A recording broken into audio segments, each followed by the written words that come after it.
ယနေ့ခေတ်ကဘာကြီးမှာတက်ရှိထင်ရှားရှိနေတဲ့နသမီးတစ်ပါးကိုဖူးမြော်လို့ရတဲ့နေရာတစ်ခုရှိပါတယ်။သူမကဘာသာရေးဆရာတဦးမဟုတ်သလိုတက်ကြီးဝါကြီးသူတော်စင်တယောက်လည်းမဟုတ်ပါဘူး။အသက်3နှစ်4နှစ်အရွယ်သားရှိသေးရဲ့သမီးငယ်လေးတယောက်ပဲဖြစ်ပါတယ်။ဒါပေမဲ့သူမကိုနိုင်ငံတော်သမ္မတနဲ့ဝန်ကြီးချုပ်အပါအဝင်နိုင်ငံတော်အဆင့်ရှိရဲ့အကြီးအကဲတွေကအစားလာရောက်ပြီးတော့ကောင်းကြီးခံယူကြပါတယ်။သူမရဲ့ခြေထောက်တွေကမြေကြီးပေါ်ကိုတိုက်ရိုက်မနှင်းရတယ်လို့သူမရဲ့လှုပ်ရှားတုံ့ပြန်ပုံတိုင်းကတိုင်းပြည်အပေါ်ကိုအကျိုးသက်ရောက်မှုရှိရဲ့လို့လူတန်းပေါင်းများစွာကယုံကြည်ကြတာပါ။သူမကတော့နီပေါနိုင်ငံရဲ့နသမီကူမာရီလို့ခေါ်ပါတယ်။ဒါပေမဲ့ဒီလိုမျိုးထူးခြားတဲ့ဘာသာရေးအစဉ်လာရဲ့နောက်ွယ်မှာဆိုရင်တော့အသက်3နှစ်4နှစ်အရွယ်မှာနသမီဖြစ်တင်မြှောက်ခံရတဲ့မိန်းကလေးက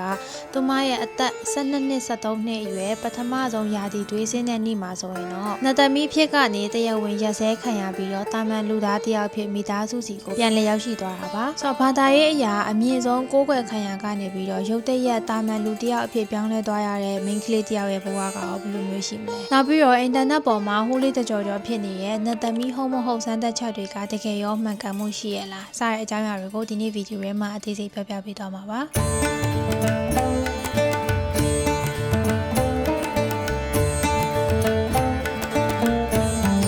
ပထမဆုံးအနေနဲ့ကူမာရီဆိုတဲ့စကားလုံးရဲ့အဓိပ္ပာယ်ကိုပြောပြပေးပါမယ်။ကူမာရီဆိုတာကတက္ကသဘာသာစကားကဆင်းသက်လာတာဖြစ်ပြီးတော့အပြိုစင်မိန်းကလေးတယောက်လို့အဓိပ္ပာယ်ရပါတယ်။နီပေါနိုင်ငံရဲ့ဟိန္ဒူဘာသာဝင်တွေနဲ့ဗုဒ္ဓဘာသာဝင်တွေကဒီမိန်းကလေးငယ်ကိုကာကွယ်စောင့်ရှောက်ခြင်းနဲ့ခွန်အားပိုင်ရှင်ဟိန္ဒူနတ်ဘုရားမတာလီကျူးရဲ့တက်ရှိထင်ရှားလူဝင်စားအဖြစ်ယုံကြည်ကိုးကွယ်ကြတာပါ။ဒီအစဉ်လာက18ရာစုမဲလာမင်းဆက်ခေတ်ကလေးကစတင်ခဲ့တာဖြစ်ပြီးတော့နှစ်ပေါင်းရာနဲ့ချီတည်တံ့နေအောင်ဖြစ်ပါတယ်။တန်နာရီပုံမြင်တွေရတော့ဒီနီပေါနိုင်ငံရဲ့ဘုရင်ဂျာရာပရာကက်ရှ်မာလာကဒီနတ်ဘုရားမနဲ့အတူတူဆော့ကစားခွင့်ရတယ်ပေါ့နော်ဆိုတော့အဲ့ဒီအချိန်မှာဘုရင်ကဒီနတ်ဘုရားမဘောကိုမလျော်ကန်တဲ့စိတ်ဖြစ်မိသွားလို့ဒီနတ်ဘုရားမကစိတ်ဆိုးပြီးတော့ပျောက်ကွယ်သွားတယ်ပေါ့နော်နောက်ပိုင်းမှာဘုရင်ကနောင်တအကြီးကျယ်ရပြီးတော့ပြန်လဲတောင်းပန်တဲ့အခါမှာတော့နတ်ဘုရားမကဘုရင်ကိုအိမ်မက်တစ်ခုလာပေးခဲ့ပါတယ်အိမ်မက်ထဲမှာနတ်ဘုရားမကငါ့ကိုပြန်ပြီးတော့ဖူးမြော်ခြင်းနဲ့ဆိုလို့ရှိရင်လူလောကတွေကအပြစ်ကင်းစင်တဲ့နျူဝါလူမျိုးစုတွေ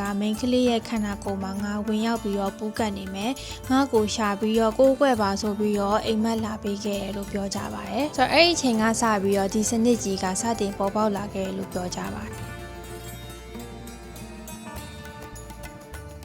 ်ဒါကတော့တမိုင်းတွေကဒဏ္ဍာရီတစ်ခုလည်းဖြစ်တယ်ပေါ့နော်ဒါပေမဲ့လက်တွေ့အချက်လက်တွေရဆိုလို့ရှိရင်တော့စိတ်ဝင်စားစရာကောင်းတဲ့အရာတစ်ခုရှိပါတယ်အဲ့ဒါကတော့ဝင်ပူးတဲ့နတ်ဘုရားမကဟိန္ဒူနတ်ဘုရားမဖြစ်ပေမဲ့ရွေးချယ်ခံရတဲ့မိန်းကလေးငယ်တွေကတော့ဗုဒ္ဓဘာသာဝင်တာကီလူမျိုးနွယ်တွေပဲဖြစ်ပါတယ်ဒါကနီပေါနိုင်ငံရဲ့ဗုဒ္ဓဘာသာနဲ့ဟိန္ဒူဘာသာကြားကထူးဆန်းတဲ့အရာတစ်ခုလည်းဖြစ်ပါတယ်ဒါဆိုရင်ကလေးမလေးတိုင်းကကူမာရီဖြစ်နိုင်လားဆိုတော့အဖြေကမဟုတ်ပါဘူးဆိုတော့ရွေးချယ်မှုစနစ်ကလည်းအရန်ကိုတင်းကျပ်ပြီးတော့ဘာသာရေးကော်မတီကချမှတ်ထားတဲ့ခန္ဓာကိုယ်အင်္ဂါပြည့်စုံမှု32ချက်နဲ့ကိုက်ညီရမှာဖြစ်ပါတယ်ဆိုတော့အဲ့ဒီအချက်တွေထဲမှာဆိုရင်အရေးပြားပေါ်မှာဘာအဖြစ်အနာစာအမာရွတ်နဲ့မှဲကြောက်တစ်ခုမှမရှိရဘူးလေဘင်းကလည်းကမာကွန်လေးလိုမျိုးလှပနေရမယ်မျက်တောင်တွေကနွားမတကောင်လိုမျိုးရှည်လျားပြီးတော့နတ်မှောင်နေရမယ်အတန်ကလည်းငှက်ကလေးတကောင်လိုမျိုးတာယာနေရမယ်စတဲ့အယုတ်ပိုင်းဆိုင်ရာအချက်လက်တွေပါဝင်ပါတယ်တကယ်လက်တွေ့စမ်းသပ်မှုစိတ်ကတော့တည်ငြိမ်မှုရှိမရှိစမ်းသပ်တာအပြင်ကိုတိဘက်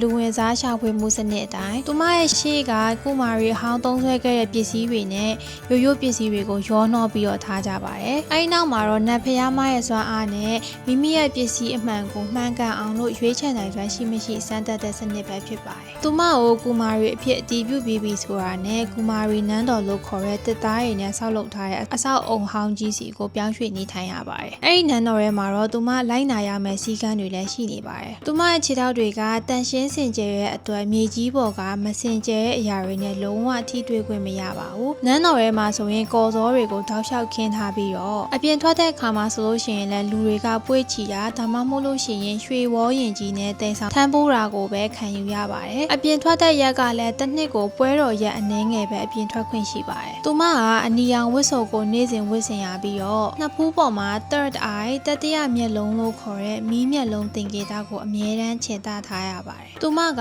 နန်းတော်ပရင်ပေါက်ကနေလူထုကိုထွက်ပြတဲ့အခါဒါမှမဟုတ်လူတွေကကောင်းကြီးလာတောင်းတဲ့အခါမှာလုံးဝပြုံးပြခြင်းငိုခြင်းစကားပြောခြင်းမရှိဘဲနဲ့တည်ငြိမ်နေရပါတယ်။သူမရဲ့လှုပ်ရှားမှုတိုင်းကနမိတ်တွေလို့လူတွေကယုံကြည်ကြလို့ပါ။ဥပမာသူမကလာရောက်ဖူးမြော်တဲ့သူကိုကြည့်ပြီးတော့ရေလိုက်လို့ရှိရင်အဲ့ဒီလူကမကြခင်မှာဖျားနာမှုဖြစ်တော့မယ်လို့ယူဆကြတယ်။သူမမျက်ရည်ကျလို့ရှိရင်ဝမ်းနည်းစရာကတ်ဆိုးတွေကြုံရတော့မယ်လို့ဒေတာကန်တွေကယုံကြည်ကြပါတယ်။ဒါကြောင့်မို့လို့ကူမာရီအဖြစ်ရွေးချယ်ခံရတဲ့ကလေးမလေးကသူမရဲ့စိတ်ခံစားချက်တွေကိုတည်ငြိမ်အောင်လို့ထိန်းချုပ်ထားရပါတယ်။ဆိုတော့ဒီနေရာမှာကလေးတယောက်ကိုအပြင်လဲပေးမထွက်ဘူး။ကလေးဘဝရဲ့ပျော်ရွှင်မှုတွေကိုလည်းထိန်းချုပ်ထားရဲဆိုတာကလူခွင့်ရေးချိုးဖောက်မှုတစ်ခုမဟုတ်ဘူးလားဆိုပြီးတော့ခေတ်အဆက်ဆက်မှာမေးခွန်းတွေရှိခဲ့ပါတယ်။ဒါကြောင့်မို့လို့ကမ္ဘာတဝန်းကကလေးတငယ်အခွင့်အရေးလှုပ်ရှားသူတွေရဲ့တောင်းဆိုချက်အရနီပေါနိုင်ငံရဲ့တရားရုံးချုပ်ကနေပြီးတော့စီကံတချို့ကိုခင်းတဲ့အညီပြုပြင်ပေးခဲ့ပါတယ်။နောက်ပြီးတော့တချို့သူတွေထင်တယ်လို့မျိုးကူမာရီတွေကမိသားစုနဲ့အပီးပိုင်ပြတ်ဆဲသွားတာမျိုးမဟုတ်ပါဘူး။အခုခေတ်ကူမာရီတွေကနန်းတော်ထဲမှာတည်တံ့ဆရာတွေနဲ့ကျောင်းစာတွေကိုသင်ကြားခွင့်ရှိပါတယ်။ဒါအပြင်ကွန်ပျူတာသုံးခွင့်အင်တာနက်သုံးခွင့်နဲ့တခြားကလေးတွေလိုမျိုးကစားစရာအရုပ်တွေနဲ့ဆော့ကစားခွင့်လည်းရှိပါတယ်။နောက်ပြီးတော့သူမရဲ့မိသားစုတွေတငယ်ချင်းတချို့ကလည်းနန်းတော်တွေကိုလာရောက်တွေ့ဆုံခွင့်လည်းရှိနေပါပြီ။ဒါကြောင့်မို့လို့အရင်ကိကထက်စာရင်ကလေးဘဝရဲ့ပညာရေးနဲ့ရပိုင်ခွင့်တွေကပုံမကောင်းမွန်လာတာကိုတွေ့ရပါတယ်။ဒါဆိုရင်ကူမာရီတယောက်ရဲ့တက်တန်းကဘယ်လောက်ကြာလဲ။သူမရဲ့နတ်သမီးတက်တန်းကတော့ခန္ဓာကိုယ်ရဲ့သမရာပေါ်မှာမူတည်ပါတယ်။သူမကအသက်12နှစ်13နှစ်အရွယ်ရောက်လို့ပထမဆုံးအကျင့်ရာသီတွေးစလာတာနဲ့တပြိုင်နက်ဒါမှမဟုတ်ဆော့ကစားမိရင်းနဲ့ထိခိုက်မိလို့တွေးထွက်တန်ယူအကြီးအကျယ်ဖြစ်သွားခဲ့ရင်နတ်ဖျားမတာလီယူကသူမရဲ့ခန္ဓာကိုယ်ထဲကနေထွက်ခွာသွားပြီလို့သတ်မှတ်ကြပါတယ်။အဲဒီခါမှာတော့သူမကကူမာရီအဖြစ်ကနေတရားဝင်ရက်စဲပြီးတော့မိသားစုထံကိုပြန်လည်ရောက်ရှိသွားမှာပါ။မိသားစုထံကိုပြန်လည်ရောက်ရှိသွားပြီးတော့တာမန်မိန်းကလေးတယောက်ဖြစ်ဘဝကိုဖျက်ဆီးနေထိုင်ရမှာဖြစ်ပါတယ်။ဒီကူပြောင်းကမိန်းကလေးငယ်တယောက်အတွက်အရန်ကိုခက်ခဲပါတယ်။မနေ့တနေ့အထိလူအများရဲ့ကိုးကွယ်ခြင်းကိုခံရပြီးတော့ဒီနေ့မှာဆိုရင်တော့တာမန်မိန်းကလေးတယောက်ဖြစ်နေထိုင်ရတာပါ။ငယ်စဉ်တည်းကခြေထောက်နဲ့မြေကြီးမထိရတာဖြစ်တဲ့အတွက်လမ်းကောင်းကောင်းပြန်လျှောက်တတ်ဖို့ဆိုရင်လားနဲ့ချီပြီးတော့ပြန်လဲလေ့ကျင့်ရမျိုးရှိတယ်လို့မျိုးပတ်ဝန်းကျင်နဲ့တဟဇာတာဖြစ်ဖို့အတွက်လည်းတော်တော်လေးအချိန်ယူရပါတယ်။ဒီနေရာမှာလည်းဒေတာကန်တချို့ကြားမှာအယူတီးမှုတစ်ခုဟာရှိနေပါသေးရဲ့။အဲ့ဒါကတော့ကူမာရီအဟောင်းကိုလက်ထပ်တဲ့အမျိုးသားဟာစောစောစီးစီးတည်ဆုံးတတ်တယ်ဆိုရဲကောလာဟာလာပါပဲ။တမိုင်းမှတ်တမ်းတွေအရဒါဟာတက်တည်လုံးဝပြလို့မရတဲ့အယူတီးမှုတတ်တစ်ခုသာဖြစ်ပါတယ်။ဒါကြောင့်ပဲခေတ်သစ်ကူမာရီဟောင်းအများစုကအခုခေတ်မှာဆိုရင်တော့အစစ်မြင့်ဘွဲတွေရအောင်လို့စာတင်ကြပြီးတော့အလုပ်ကင်ကောင်းတွေရပြီးတော့အိမ်အောင်ပြုကြရဲပြီးတော့တာယာတဲ့မိသားစုဘဝကိုလည်းပိုင်ဆိုင်နေကြပါတယ်